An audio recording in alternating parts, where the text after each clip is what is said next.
Hey guys, what's going on? This is Builder Lou bringing you another one of the alternative build videos on the 1999 LEGO Star Wars Episode 1 The Phantom Menace lineup. In this video, we are going to be taking a look at the two alternative builds of the 7131 Anakin'S Podracer. This is the first time that we have gotten multiple builds featured in one set. This is also the first time where the alternative build is only featured on the back of the box and not the instructions. This set originally comes with 3 minifigures. Young Anakin Skywalker in his Tatooine clothing and his Podracer helmet, Padme Nabiri in her clothing and her hairstyle that she wears during her time on Tatooine, and lastly, Anakin's pit droid. This set came with one structure, Anakin's flag stand, and lastly in this set you get Anakin's Podracer. For this first build, I was able to put it together by just looking at the back of the box. I do believe that these alternative builds are up for interpretation since you only see one angle. So let's put this alternative build together and take a look at it.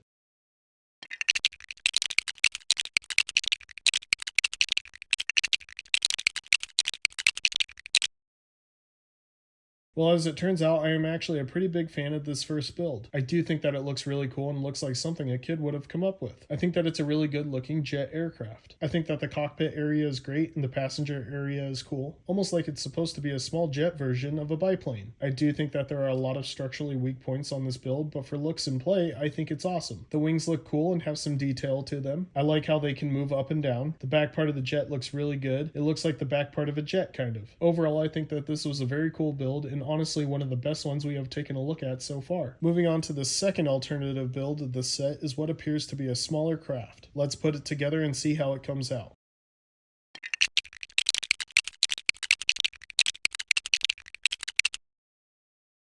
At the beginning of this build, I wasn't very impressed. It kept breaking apart, but as I went on, the build became more and more sturdy. Overall, both alternative builds are not very sturdy, but this one is slightly better. I think that they have gone with some interesting choices for this build. The landing gear looks like seaplane landing legs, which is kind of funny. The cockpit is snug, but fits the pilot in there just fine. The jets are probably the most interesting part, and the fact that there are giant cannons on top of them makes them stand out even more. The cannons look red hot in this build, and the wings on top of that look odd as well. The build is very compact, but overall it looks like a small flying craft that can land on water and land. I thought that both of these alternative builds brought a lot to the table, and it goes to show how many possibilities can be made in one set. This is why Legos are so amazing. The next alternative build set we are going to be looking at is the 7141 Naboo Fighter. This one also has multiple builds. I hope you all enjoyed taking a look at both alternative builds. If you want to see more of these alternative builds, please subscribe. Leave a like and have a wonderful day.